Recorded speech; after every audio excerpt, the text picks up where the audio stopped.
Okay, we're going to do a little different recording this module. Many students are working on module, let's see, I'm going to pull up the syllabus for you. We're working somewhere in between la comida y las artes. So if we scroll down to the week where we are, which is October 7th through 11th, students are wrapping up with the discussion and the escribir assignment and the examen for Module 5, La Comida. And then they are beginning Module 6, which is going to be Las Artes. So what I'm going to do is just show you where you can find really great information on the grammar that you're going to be seeing in this module. So again, I'm going to be looking at Module 6, Las Artes. I go to my homepage and then I go to the content.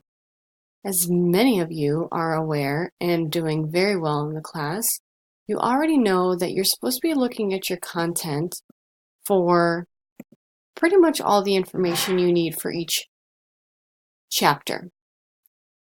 And when you go to the slide where you have all of your pages laid out in front of you, you go through the first few pages and you have your vocabulary. And then after the key terms page, you go through the vocabulary and the vocabulary practice and the video on the pronunciation, etc. After that, we go to grammar. And grammar is really great with Georgia Virtual because there are lots of notes available for you.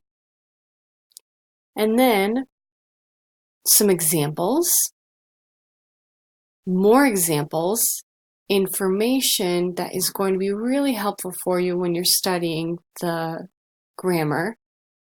And after you get to the very bottom of the page, you're going to see different ways to see the grammar laid out for you for visual learners. So if you're having trouble with the notes, here's another way that you can look at it.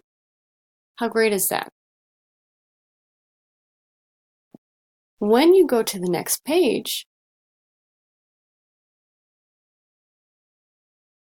we're going to have a little bit of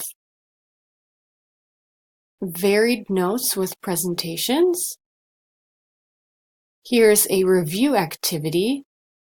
And so this is one review activity, and here's another. And this one is excellent because you can check your answers when you're done with it. So you're going to be reading the sentences and guessing which verb you use based on what you saw in the notes and the clues, which are typically at the end of the sentence. However, here I see this clue is popping up before the verb. So go through the notes that are available to you, then do these practices because you're going to see if you do the practices and then you move on to take the grammar quiz or the test, you're going to think to yourself, hey, Senora Deneen had a lot of great practice that I actually ended up using and seeing again on the test, or very similar sentences. So when you go through that, just make sure that you take the time to go through the practices available, and you're going to be pleasantly surprised when it is time to take the grammar quiz or the test. And I think that you're going to be happy that you spent the time here before you took your assessments. So again, please let me know if you have any questions. As always, I'm here to help and help you understand what you're learning at this time. Gracias y adiós.